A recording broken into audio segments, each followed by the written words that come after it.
하이데베르크 요리문답 5번째 시간입니다. 이 하이데베르크 요리문답의 전체적인 주제는 유일하고 참된 위로가 우리에게 주어졌으며 그 유일하고 참된 위로는 예수 그리스도이다라는 것이 이 하이데베르크 요리문답의 전체의 주제라고 할 수 있습니다.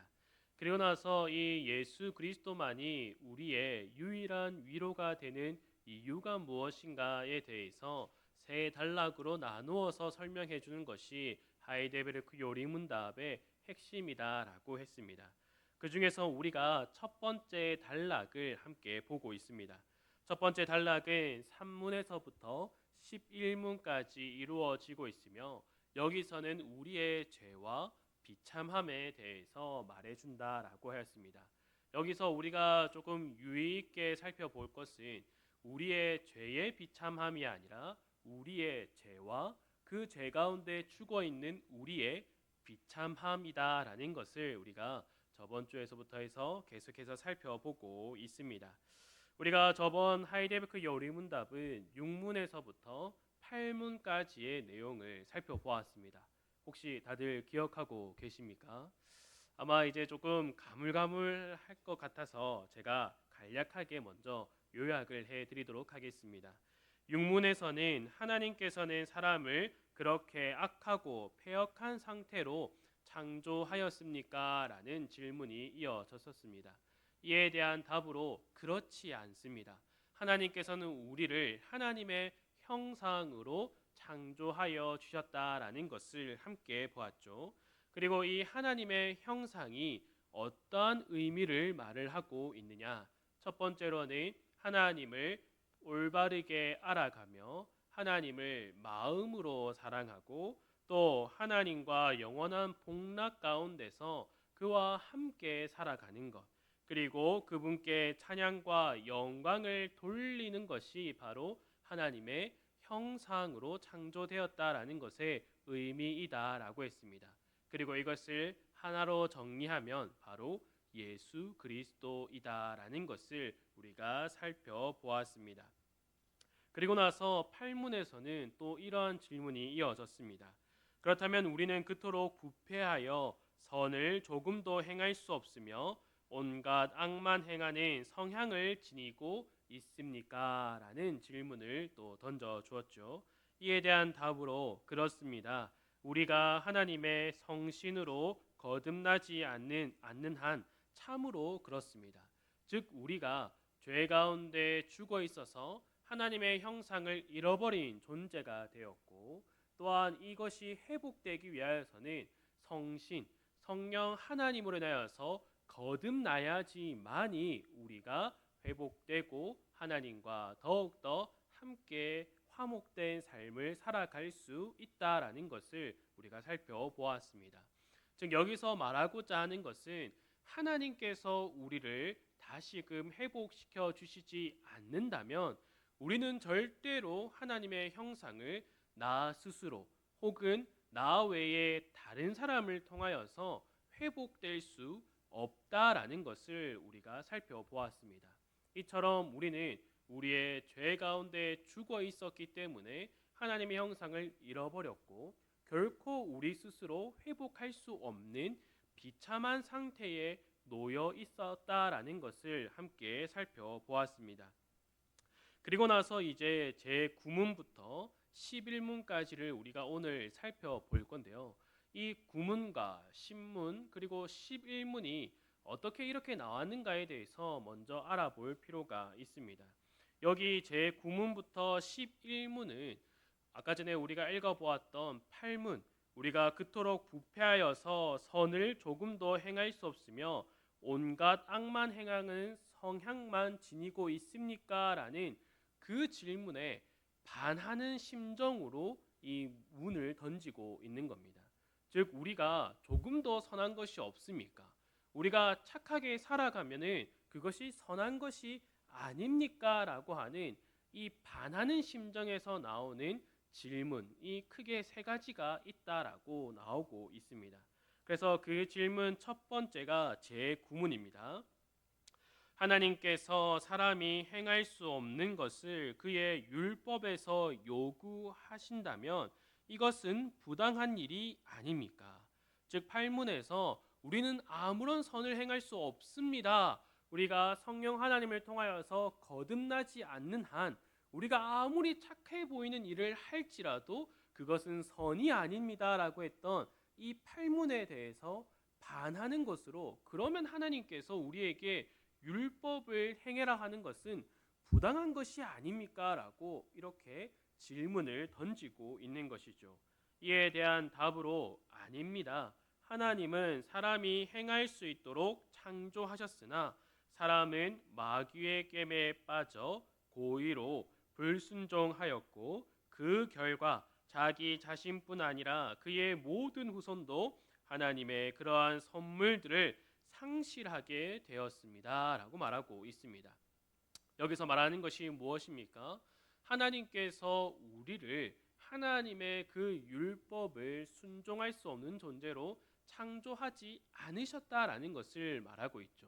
여기서 말하는 율법은 무엇입니까? 하나님을 사랑하고 이웃을 사랑하는 그 말씀을 행하지 못하도록, 순종하지 못하도록 우리를 지었느냐? 그렇지 않다라는 거죠. 우리의 본래의 창조의 목적은 하나님을 사랑하고 그 사랑으로서 이웃까지도 사랑하는 존재로서 하나님의 형상으로서 지음을 받았다라는 겁니다. 그러나 사람이 마귀의 깸에 빠져 고의로 하나님의 말씀에 그 율법에 불순종하였다라는 것을 말해주고 있습니다. 그래서 하나님은 부당하지 않다.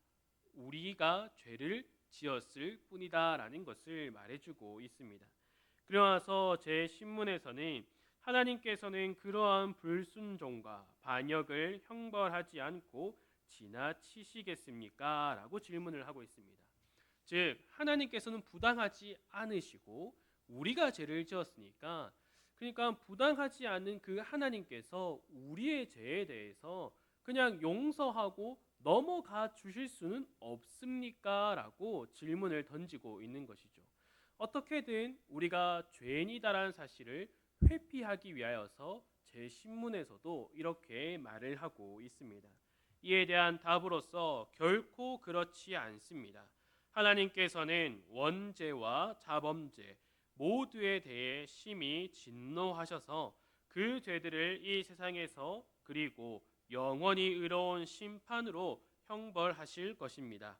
하나님께서는 누구든지 율법책에 기록된 대로 온갖 일을 항상 행하지 아니하는 자는 저주 아래에 있는 자라고 선언하셨습니다. 라고 답을 해주고 있습니다. 즉 이 말은 무엇을 말하는 겁니까? 모든 사람은, 죄 가운데 죽어 있는 모든 사람은 하나님의 심판을 받게 될 것이다 라는 것입니다.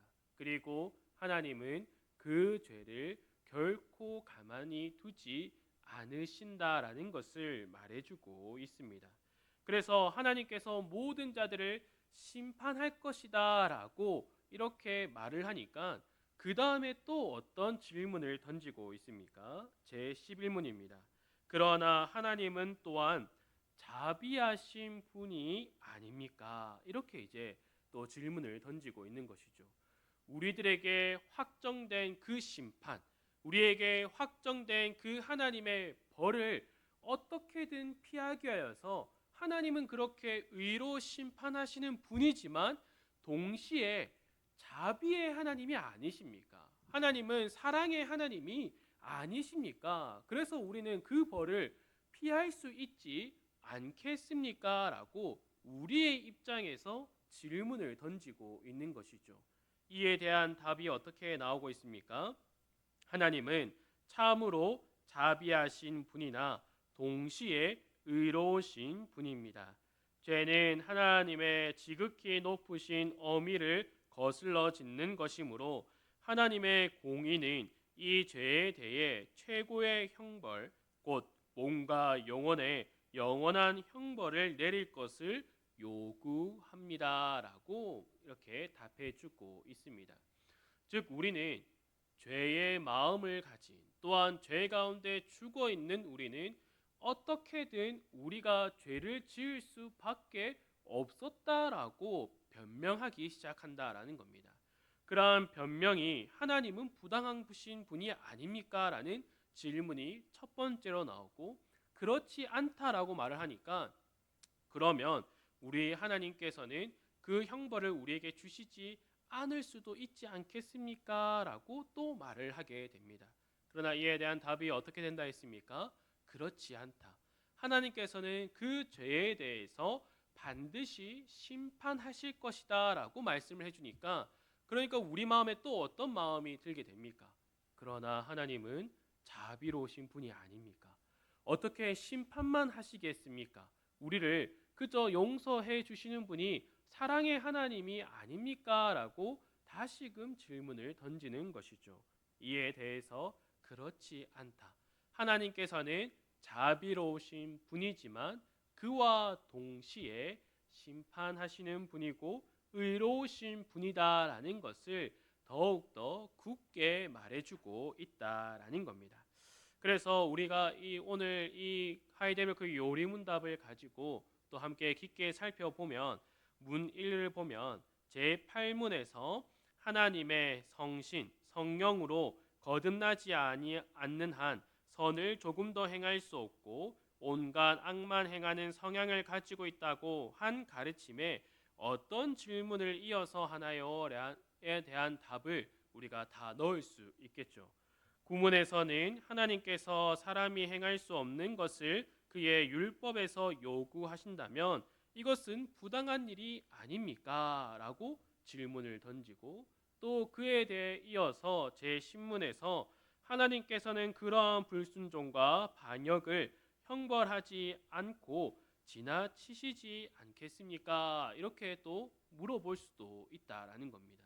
그리고 마지막으로 그러나 하나님은 또한 자비하신 분이 아닙니까? 이렇게 질문들이 우리의 죄성에서 나오게 된다라는 것입니다.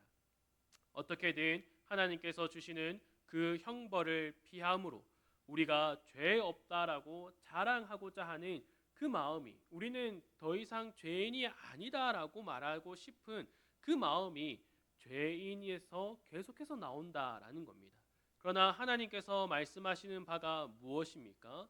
하나님께서는 그 죄를 밝히 드러내고 또한 그 죄를 심판하고 또한 그러한 우리에게 죄의 용서함 또한 함께 주신다라고 말씀하시는데, 이것이 바로 성령으로 인하여서 거듭난 자들에게만 주어진다라는 것을 우리에게 말해주고 있습니다. 우리가 그러면 이 시간에는 제9문을 한번 조금 깊이 있게 살펴보도록 하겠습니다. 제9문에서 하나님께서 사람이 행할 수 없는 것을 그의 율법에서 요구하신다면 이것은 부당한 일이 아닙니까? 라고 질문을 던진다라고 했습니다. 이것은 바로 하나님께 책임을 전가하려는 의도를 가지고 있다라는 겁니다. 우리가 오늘 읽었던 본문 창세기 3장 12절을 다시 한번 보면 이렇게 말을 하고 있죠. 아담이 이르되 하나님이 주셔서 나와 함께 있게 하신 여자, 그가 그 나무 열매를 내게 주므로 내가 먹었나이다 라고 이렇게 아담이 말하고 있습니다. 이 상황을 우리가 잘 알고 있습니다. 이 하와가 뱀의 유혹에 넘어가서 선악을 알게 하는 그 나무의 열매를 먹고, 그리고 자기만 먹은 게 아니라 아담에게 또 그 열매를 주었습니다. 그리고 나서 하나님의 음성이 들리자 아담과 하와가 어떠한 모습을 보여줬습니까? 숨게 되죠. 하나님의 낯을 피하여서 숨게 되었습니다. 그때 하나님께서 아담을 부르자 아담이 대답을 하고 왜 숨었냐라고 하나님께서 말씀을 하십니다. 그리고 하나님께서 주신 그 여자가 하나님께서 먹지 말라고 한 그 선악을 알게 한 나무의 열매를 우리가 함께 먹었습니다라고 말을 하고 있습니다. 근데 이때 아담이 하고 있는 행동이 어떠한 행동을 보여주고 있습니까? 나에게 책임이 있다. 내가 하나님의 말씀을 끝까지 지키지 못하고 불순종했습니다라고 고백하는 것이 아니라 오늘 본문에서 어떻게 말을 하고 있습니까? 하나님이 주셔서 나와 함께 하신 여자, 그가 그 나무의 열매를 내게 줌으로 먹게 되었습니다라고 말을 하고 있는 것이죠. 이 말을 달리하면 어떻게 되겠습니까? 하나님께서 나에게 그 여자를 주시지 않았다면 나는 하나님의 말씀에 불순종하지도 않았을 겁니다. 그러니 하나님께 책임이 있습니다. 먹은 내가 책임을 져야 되는 게 아니라 애초에 그 여자를 주신 하나님께 그 책임이 있는 것이 아닙니까? 이렇게 말을 하고 있다라는 것이요. 그러면 우리가 생각할 것은 하나님께서 아담에게 하와를 주셨기 때문에 죄가 들어오게 하려고 하나님께서 이러한 모든 일을 계획하셨을까? 우리는 이렇게 또 생각을 해볼 수 있다라는 겁니다. 하나님께서 이 하와를 주신 본래의 목적은 무엇이었습니까? 아담에게 돕는 배필로서 하나님은 아담에게 하와를 주셨습니다. 죄를 돕기 위한 배필로서 주신 것이 아니라 어떠한 것을 돕기 위하여서 하나님께서는 하와를 주셨습니까?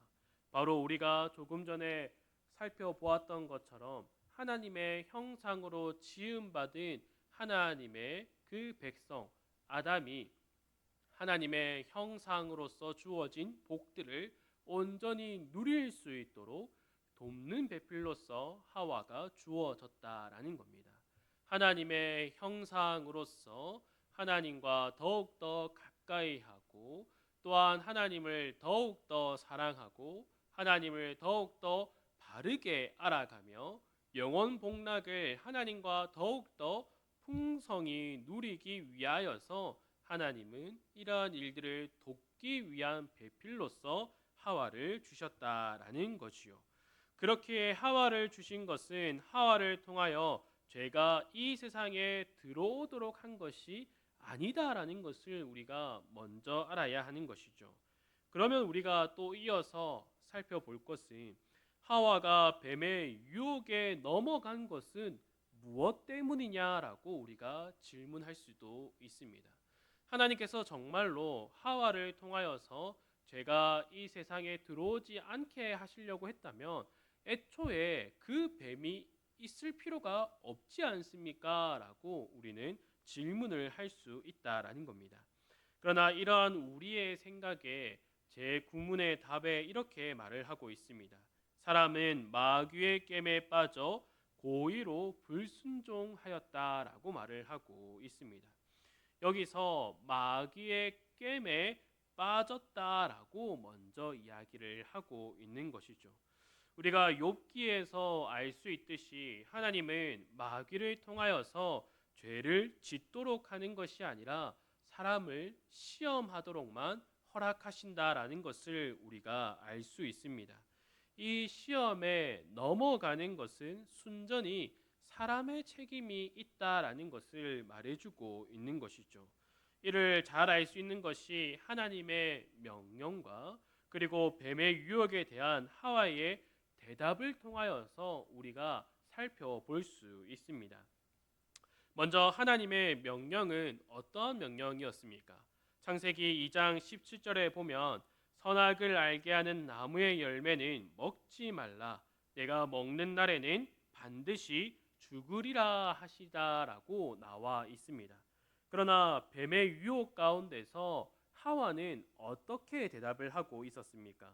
동산 중앙에 있는 나무의 열매는 하나님의 말씀에 너희는 먹지도 말고 만지지도 말라. 너희가 죽을까 하노라. 이렇게 답을 하고 있다라는 거죠.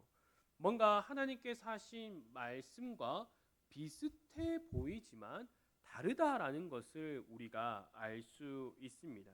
하나님의 명령은 선악을 알게 한 나무의 열매는 먹지 말라.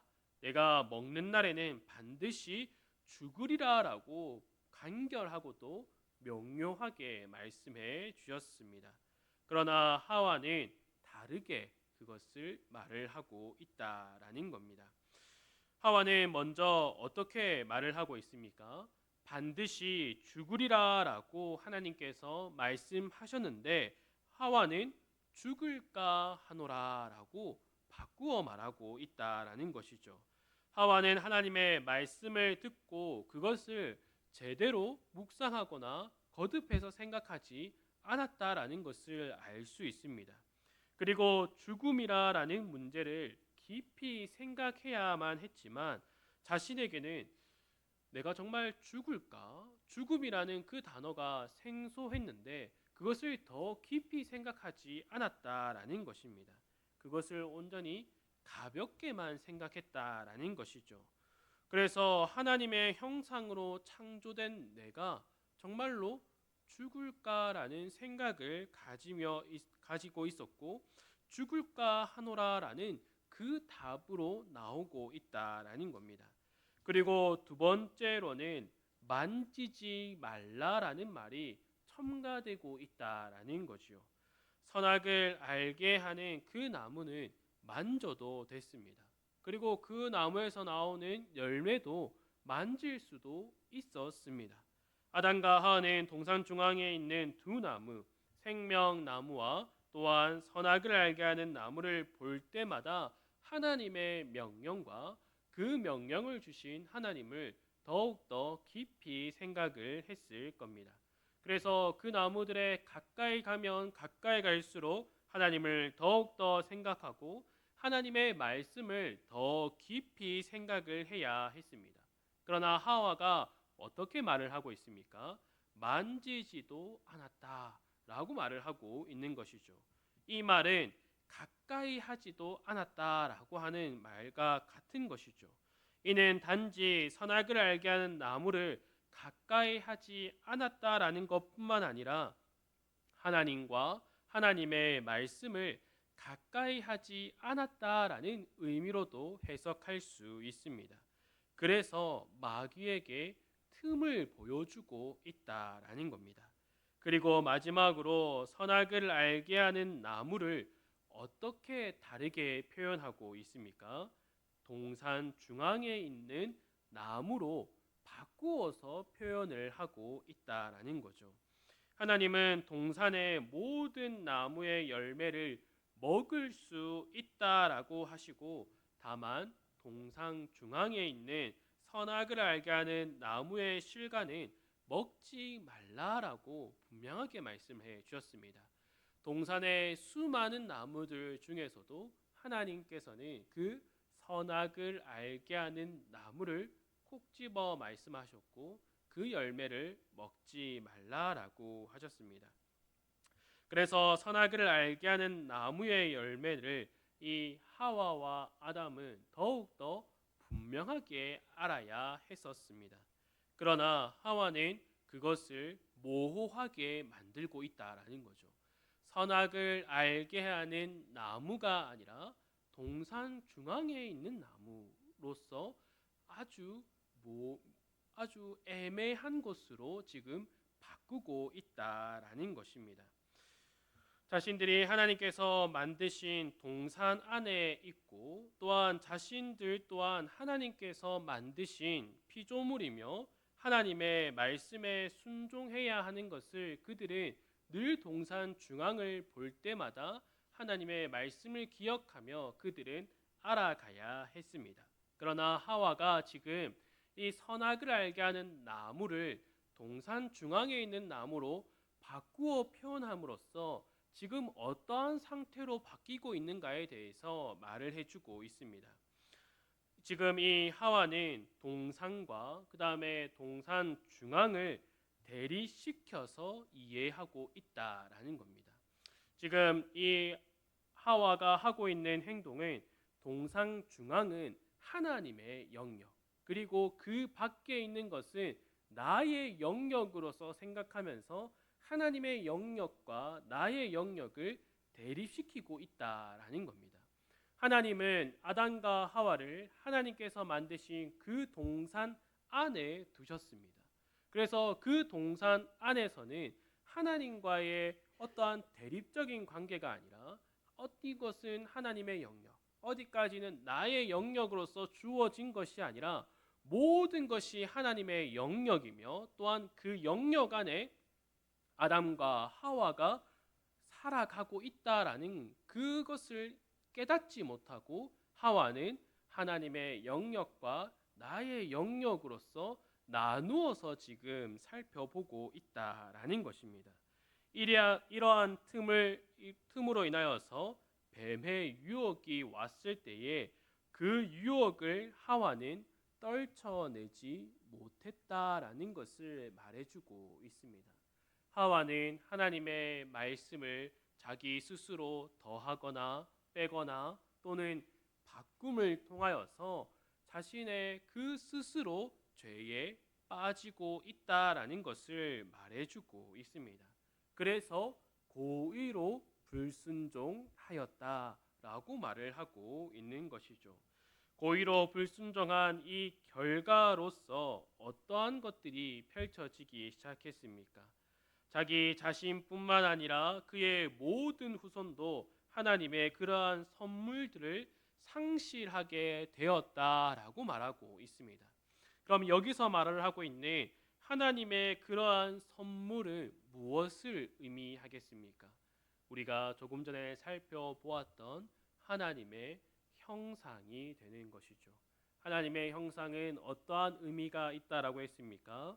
첫 번째로는 하나님을 바르게 알아갈 수 있는 것, 그리고 두 번째로는 하나님을 마음으로 사랑하는 것, 세 번째로는 영원한 복락 가운데서 그와 함께 살아가는 것, 네 번째로는 하나님께 찬양과 영광을 돌리는 것이다 라고 했습니다. 그러나 이 고의로 불순종함을 통하여서 우리는 하나님의 형상을 상실하게 되었다라는 것이죠. 우리는 하나님과 이 관계가 깨어짐을 통하여서 하나님을 바르게 알아가지 못하며 하나님을 사랑할 수도 없고 영원한 복락을 누리며 살아가지도 못하고 하나님께 영광과 찬송을 드리지 못하는 존재가 되었다라는 것을 말해주고 있습니다. 이러한 것이 우리의 죄의 근본적인 것이며 또한 이 죄 가운데 죽어 있는 우리의 비참함이다라는 것을 말해주고 있습니다. 우리는 하나님을 알아가지 못하기 때문에 다른 신을 만들어서 섬기기 시작합니다. 하나님이 아니라 다른 절대자, 나의 한계에 부딪히자 나의 한계를 돌파시켜 줄 수 있는 다른 절대자를 만들어서 섬기기 시작한다라는 겁니다. 그리고 또 어떠한 형상들이 나타납니까? 하나님을 마음으로 사랑하지 못하니 더욱더 미워하게 된다라는 것입니다. 신을 미워하고 절대자를 미워하기 때문에 나 자신만을 사랑하고 나 자신만을 믿기 위하여서 살아간다라는 것입니다. 그래서 우리가 살아가는 세상에서는 무엇을 말합니까? 나 자신을 믿어야 된다.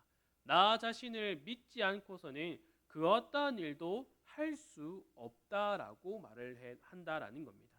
우리가 이것을 들으면 참 좋은 말이다라고 생각할 수 있습니다. 누가 자신을 안 믿겠습니까?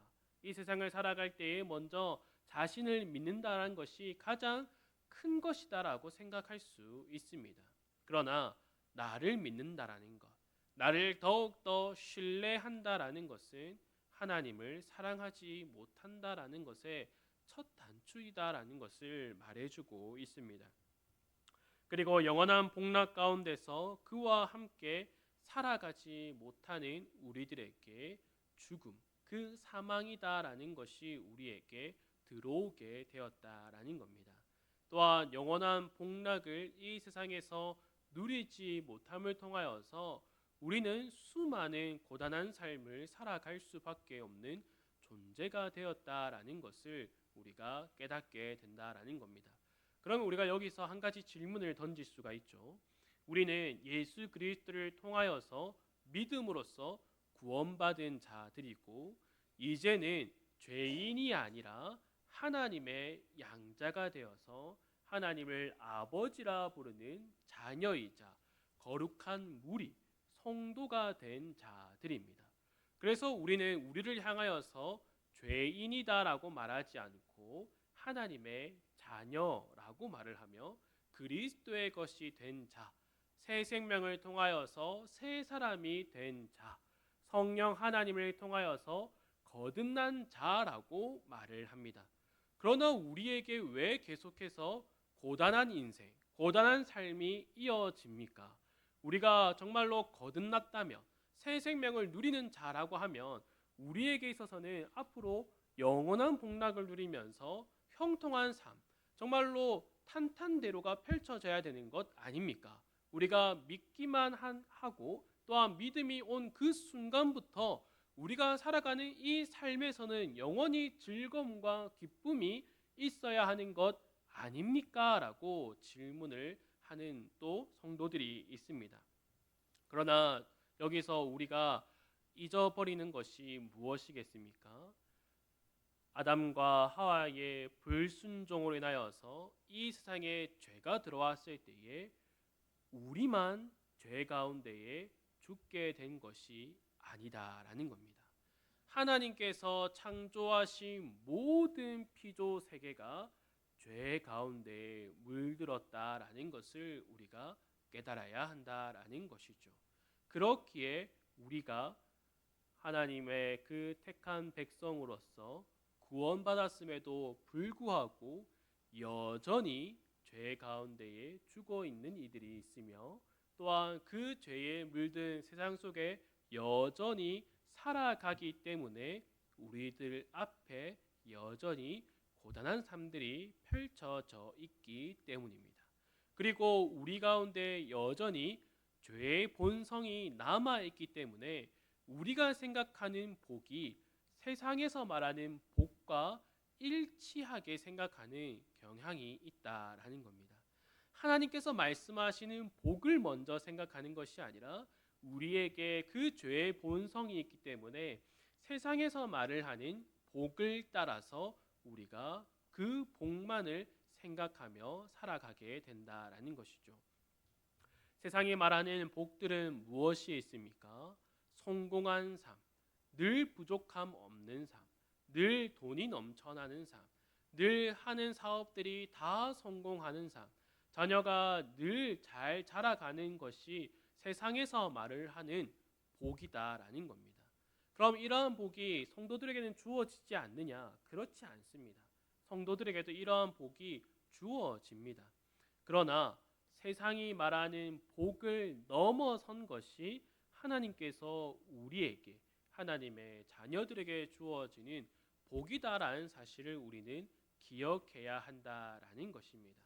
그래서 우리는 여전히 이 세상을 살아갈 때에 비록 나는 구원받은 백성이지만 나는 예수 그리스도를 통하여서 구원받은 그 거듭난 사람임에도 불구하고 여전히 우리에게는 우리가 생각지도 못한 어려움이 다가올 수도 있다라는 것을 분명하게 알아야 한다라는 것이죠. 그리고 우리는 하나님께 찬양과 영광을 돌리며 살아가야 했지만 그 죄로 인하여서 이러한 모습을 상실하게 되었다라는 겁니다. 그래서 사람은 무엇을 하고자 합니까? 자신이 더 영광을 받기 원한다라는 것이죠. 그래서 어떠한 말이 있습니까? 호랑이는 죽어도 가죽을 남기고 사람은 죽으면 무엇을 남긴다 합니까? 이름을 남긴다라는 거죠. 어떻게든 자기의 이름 석자를 남기기 위하여서 그토록 노력한다라는 것을 우리가 알 수 있습니다. 그리고 우리가 살아갈 때에 우리의 이름이 신문이나 매스컴을 타게 되면 어떻습니까? 정말로 즐거워하죠. 비록 그 뉴스와 매스컴에서 말하는 인물이 내가 아니라고 할지라도 동명이인이 주목을 받아서 그 이름이 뜨면 어떻습니까? 자랑하기 일쑤죠. 내 이름이 나왔다라고 막 주변에 자랑하기 시작합니다. 이처럼 우리는 우리의 이름을 통하여서 영광을 얻기 원한다라는 겁니다. 나의 이름을 더욱더 높이기 위하여서 우리는 살아가는 모습을 보여준다라는 거죠. 그래서 우리가 구원받아 또한 하나님의 자녀로서 우리가 살아갈 때에 여전히 놓지 못하는 것이 무엇입니까? 바로 하나님께만 영광을 돌려드리지 못한다라는 겁니다. 여전히 우리가 나의 영광을 위하여서 내가 다른 사람들에게 인정을 받고 어디를 가든지 간에 나를 알아봐주기 원하는 그 마음을 여전히 품고 있고 놓지 않으려고 한다라는 것입니다. 그래서 교회 안에서도 어떠한 것 때문에 상처를 많이 받게 됩니까? 나를 알아봐주지 않았을 때, 내가 봉사한 일들에 대해서 알아봐주지 않았을 때, 내가 조금이라도 먼저 솔선수범을 보였던 그 일에 알아봐주지 못했을 때에 어떠한 마음을 가지게 됩니까? 왜 알아주지 않는 거지? 왜 이러한 일에 말 한마디 더 해주지 않는 거지라고 그 마음에 상처를 입게 된다라는 것입니다. 처음에 그 봉사를 시작할 때에는 하나님께서 주신 그 은혜를 통하여서 기쁨과 즐거움으로 봉사와 헌신을 시작하게 되지만, 똑같은 일을 했지만 나 말고 다른 사람이 더 칭찬을 받게 되면 어떻게 됩니까? 마음이 조금 씁쓸해지기 시작하죠. 그래도 괜찮다라고 처음엔 여기지만 다음 주에도 그 주일에 또 다른 사람을 칭찬하는 것만 듣게 되면 어떻게 됩니까? 자기가 했던 봉사의 자리에서 벗어나게 된다라는 거죠. 우리가 이러한 모습을 통하여서 무엇을 알게 됩니까? 여전히 우리에게는 죄의 본성이 남아 있다라는 것을 우리가 알 수 있다라는 겁니다. 그래서 오늘 우리가 이 하이델베르크 요리문답 제9문을 통하여서 먼저 알아야 할 것이 무엇이겠습니까? 먼저는 우리가 이토록 비참한 존재였다라는 것, 그 죄로 인하여서 우리가 얼마나 비참한 존재가 되었는가를 먼저 알아야 한다라는 거죠. 그리고 구원받은 우리이지만 예수 그리스도를 통하여서 믿음을 얻어 구원받은 자이지만 하나님께 부름을 받아 하나님의 백성과 하나님의 자녀라고 불리지만 여전히 나에게 그 죄의 본성이 있다라는 것. 또 알아야 될 것이 무엇입니까? 나 말고도 우리가 함께 모인 성도들에게도 여전히 죄의 본성이 남아 있다라는 것을 알아야 합니다. 그래서 저 성도는 왜 그래? 저 집사 왜 그래? 직분자가 돼서 왜 그래라고 말을 하지 않아도 되는 이유가 무엇이겠습니까? 여전히 나와 그 성도에게도 죄의 본성이 남아 있다라는 것입니다. 그래서 우리는 어떻게 해야 됩니까? 나를 위하여서 더욱더 기도하고 나뿐만 아니라 우리 교회 성도들을 위하여서도 기도해야 한다라는 것이죠. 죄의 본성이 날이 가면 날이 갈수록 하나하나씩 또 없어지며 예수 그리스도를 닮아가는 온전한 모습으로 자라갈 수 있도록 계속해서 기도해야 한다라는 것을 우리가 깨달아야 한다라는 것입니다. 우리의 신앙생활을 돌아보면 우리가 더 깊이 깨닫게 되지 않습니까? 우리도 그 믿음이 정말로 연약할 때에, 정말로 기초적인 그 신앙에 머물러 있을 때에는 어떤 모습을 보여줬습니까? 뭐만 하면 토라지고, 뭐만 하면 기쁨을 누리지 못하고 교회를 떠나겠다고 그렇게 말을 했던 나의 모습이 조금씩 자라가다 보니 어떻게 됩니까? 말 한마디에 상처받았던 것이 이제는 아무렇지 않다라는 거죠. 그저 교회에 와서 그 성도와 함께 만나는 것, 함께 예배를 드리는 것, 함께 하나님을 찬양하는 것, 함께 기도의 자리에 나와서 한 기도 제목으로 함께 기도하는 것, 그 자체가 기쁨이 된다라는 것을 우리의 신앙을 돌아보면 알게 되지 않습니까? 이처럼 우리는 이 하이델베르크 교리문답을 통하여서 또한 하나님의 말씀을 통하여서 우리의 죄와 우리의 비참함과 그리고 여전히 남아있는 우리의 죄의 본성들을 돌아보면서 그럼에도 불구하고 우리들에게 주어진 유일하고도 참된 위로가 예수 그리스도이다. 그래서 우리는 그 예수 그리스도를 더욱더 닮아가고 알아가기 위하여서 부단히 함께 노력해야 한다라는 것을 더욱더 깨달아야 한다라는 것이죠. 바라는 것은 우리 모든 성도들이 이 신앙의 핵심 예수 그리스도를 더욱더 깨달아서 그 예수 그리스도를 닮아감으로 우리 교회가 예수 그리스도를 닮아감에 늘 앞선다라는 칭찬이 하나님으로부터 예수 그리스도로부터 또한 성령 하나님으로부터 그 천국에서 울리기를 간절히 소망합니다.